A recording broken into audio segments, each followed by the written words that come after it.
Today we are going to be talking about loving ourselves and our beautiful bodies, because there isn't enough time in our lives to be not loving the only person that we have forever, which is us, and nobody else is going to be there for you like you are. So if you can't love yourself, you know the rest. Hopefully, if you don't watch Rue, just unsubscribe and be on your way. So, I want to talk about my journey so far. It's been really hard, but it's also been super rewarding. I've never been in a position where I cared enough to even try to love myself, and it's been eye-opening. It's really, it feels really awkward at first and weird, because you're kind of just used to criticizing yourself and not being nice to yourself, and now all of a sudden you have to basically pretend that you're partners. So yeah, picture this. It is a cold spring night in Winnipeg, and I have just moved into my place, and I'm in bed, and I am cold and afraid, and I've never been alone before. Actually realizing that for the foreseeable future I will be spending every day alone, and I realized that I've also never ever lived alone, and it was a very scary experience, and I felt very small and alone and cried a lot. But then the next day wasn't so bad, and the day after that wasn't so bad, because I immediately started to love myself, or at least try to pretend to, be like, you know what, I'm here for you, even though it's strange. We are now in this together because we, me, myself, and I, are the only ones here. So if you can't deal with that, then it's going to suck a lot more. And I basically, oh my god, there is a man, Jesus Christ. Let me see if I can, this man is using a leaf blower to clean his gutters, and he is old, honey. Sir, if you fall, you are not going to recover. It's not really focusing on him, but you get the picture. You can see how elderly he appears. How did you even get up there, sir?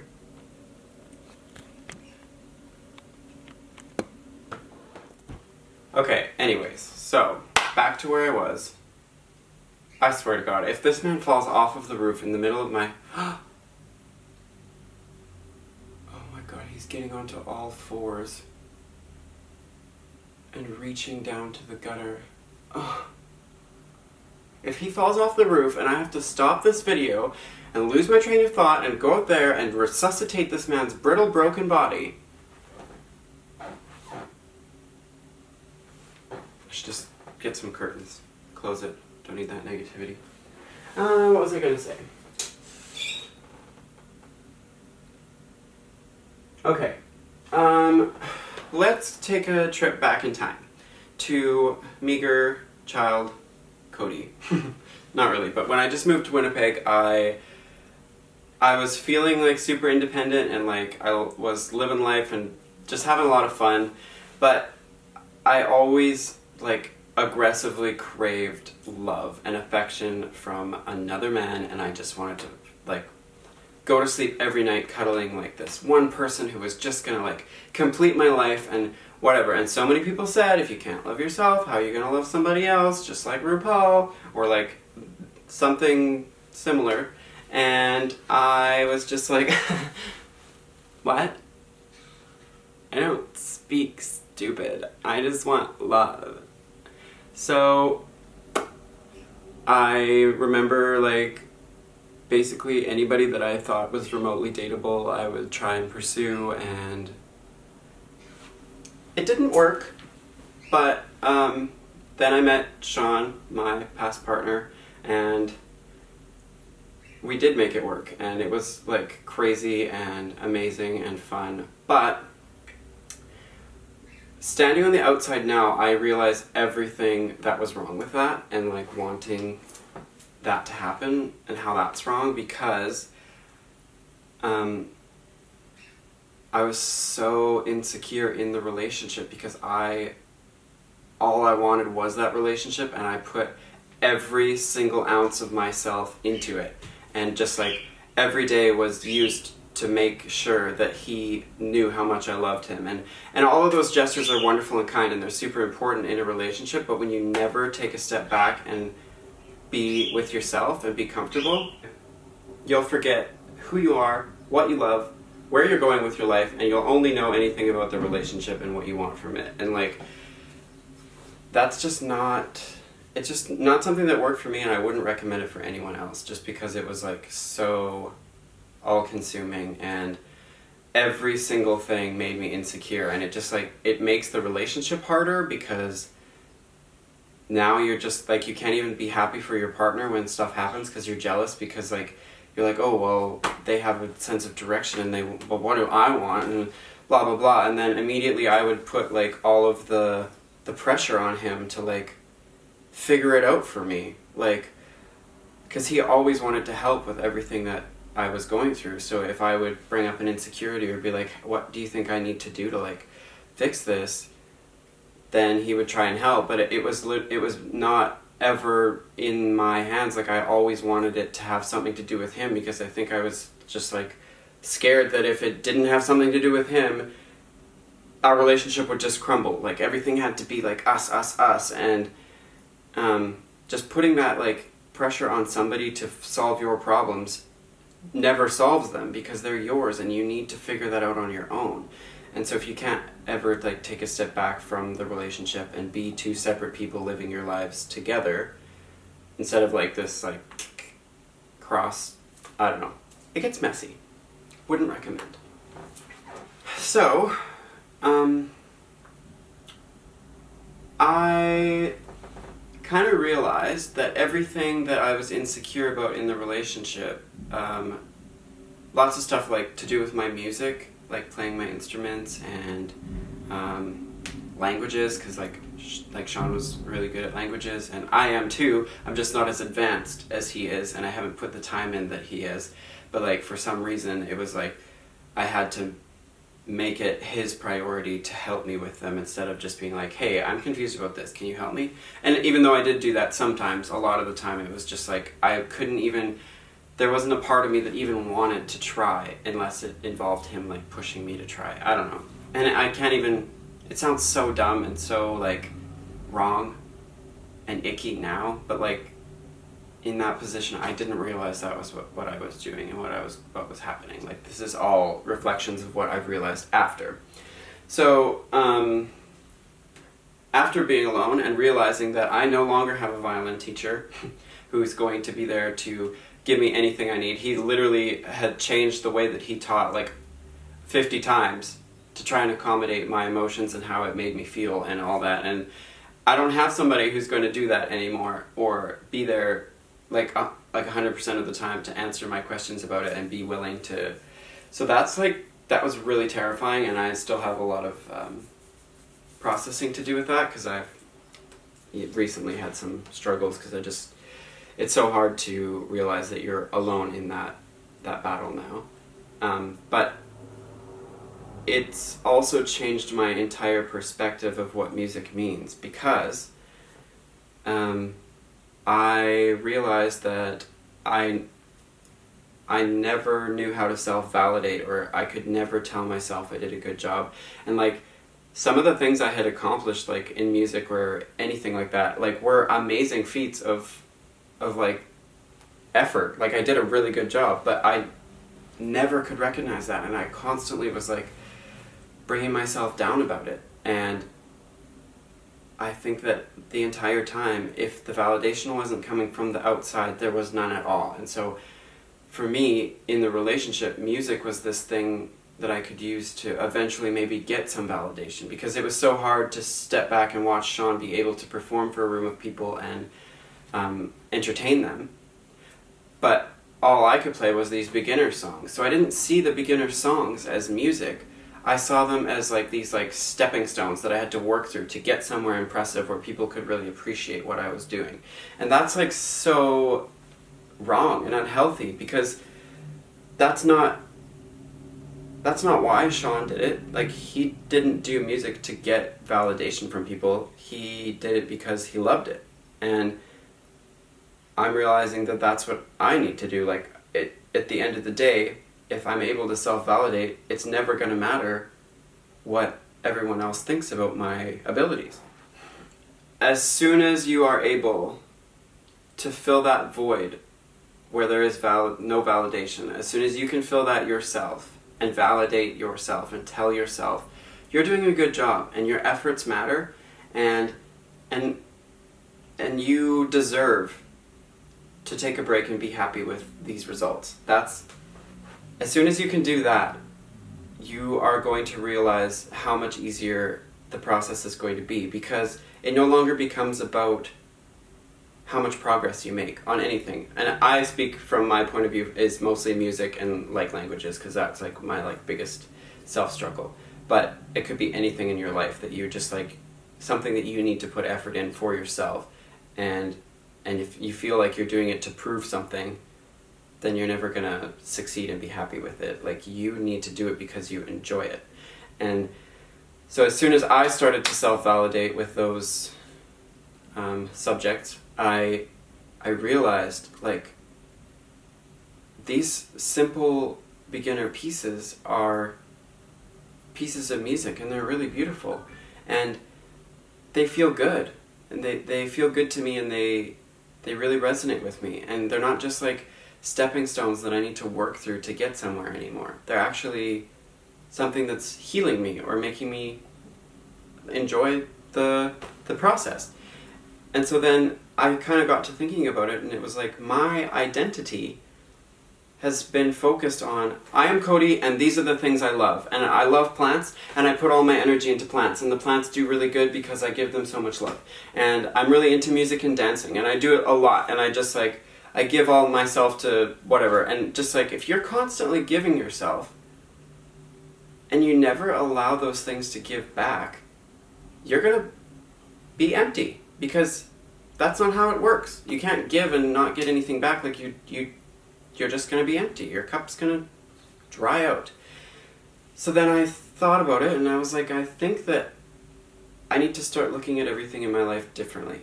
And I need to open my heart to the possibility that the things that I love are also loving me back. So when I go and I give water to my plants, and I tell them that they're doing amazing, and I love your new leaves, and you're looking great, I want to feel them say, well, I love you. Thank you for giving me water. Thank you for appreciating me and my beauty, and make that open cycle. It's not just about giving, it's about receiving. And you need to realize that love can come from so many different places. Primarily it should be coming from yourself, but little things in your life can fill your heart and make you happy. And it's like a cycle. That's the only way I can really describe it.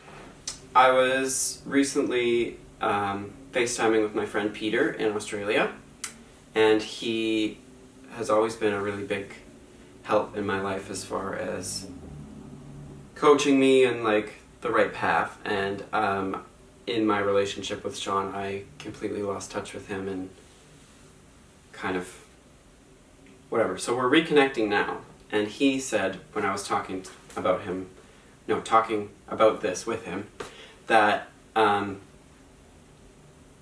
he was once told that when your cup is full and your cup starts to run over, then it's the time to give, because you have more than you need.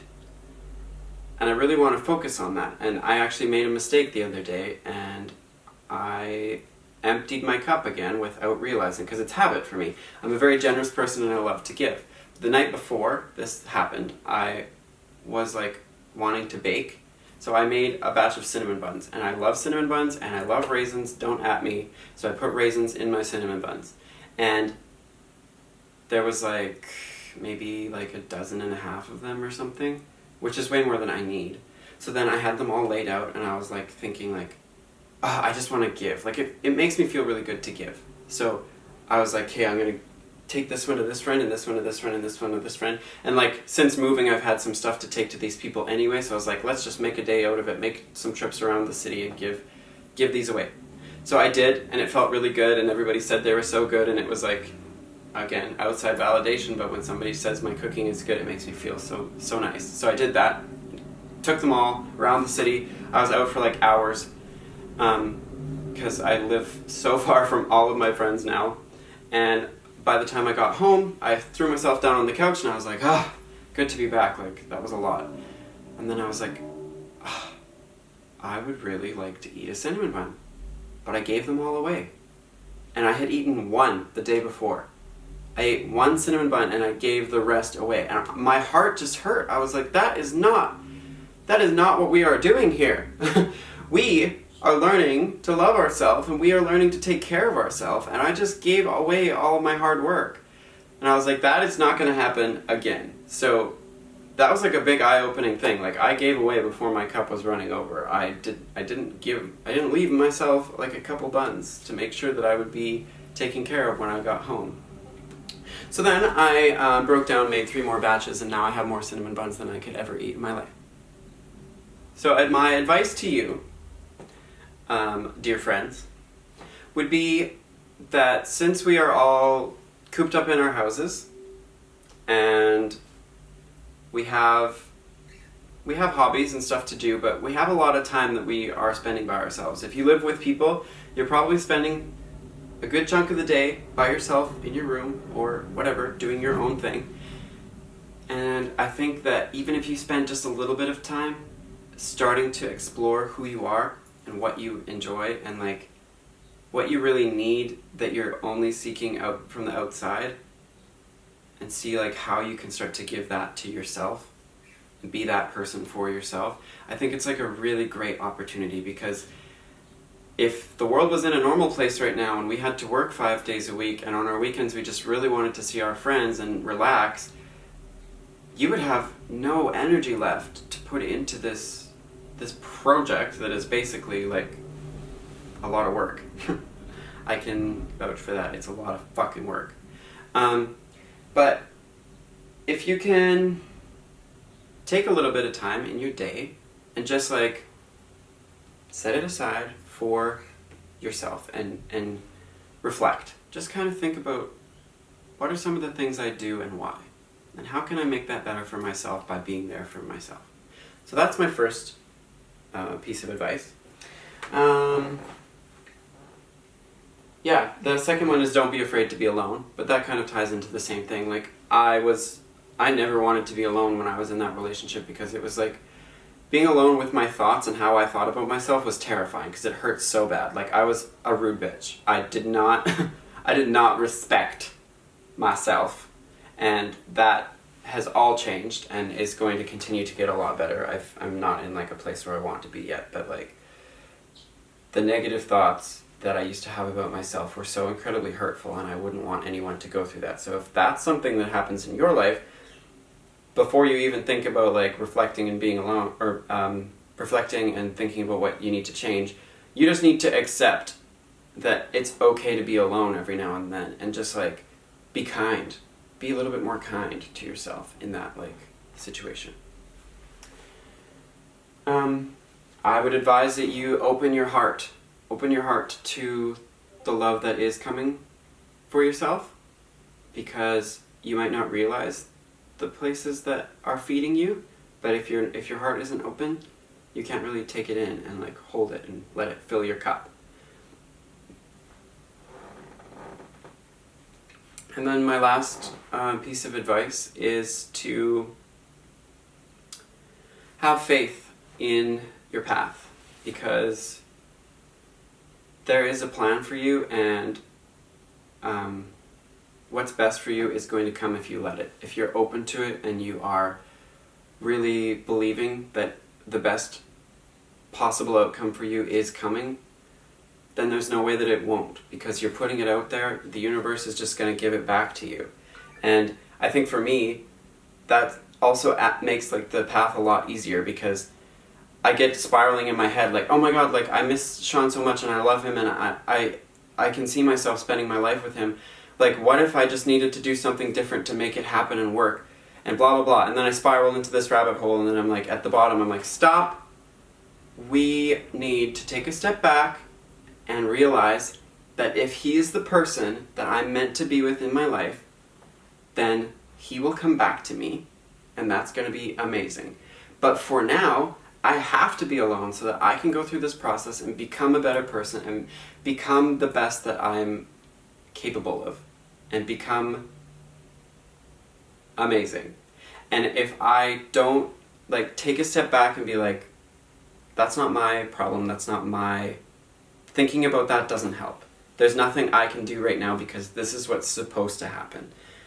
And I'm supposed to be alone. And quarantine has given me all the time in the world to work on myself. And I'm supposed to use that. And then I can just rest a little bit easier and go, okay, what's next? What emotion should I deal with right now? Because that's what I'm supposed to be doing. And I have faith that my path is the way it's supposed to be right now. I didn't mess up. I didn't make a mistake. This is what's supposed to happen. Because I can see so many good things that are coming out of it, obviously. I wouldn't be making this video if all of this hadn't happened. And this is obviously a lot better of a journey for me than like being in like a relationship and being super insecure and falling apart every day because I can't freaking tell myself that it's gonna be alright and I'm talented and I'm gonna be fine. So yeah, at the end of the day I can just kind of like take a step back and like if I put my faith in Ewa, whom or whatever you want to put your faith in, and just trust that everything's gonna be alright and that the world is gonna give you what you need to succeed as long as you are open to it. Piece of fucking cake, bitches. Like, come on. Come on. Ah.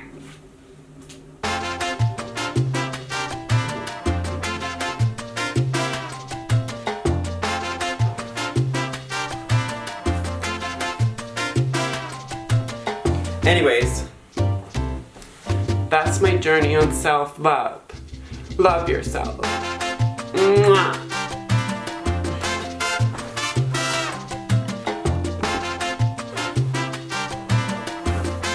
It's still recording.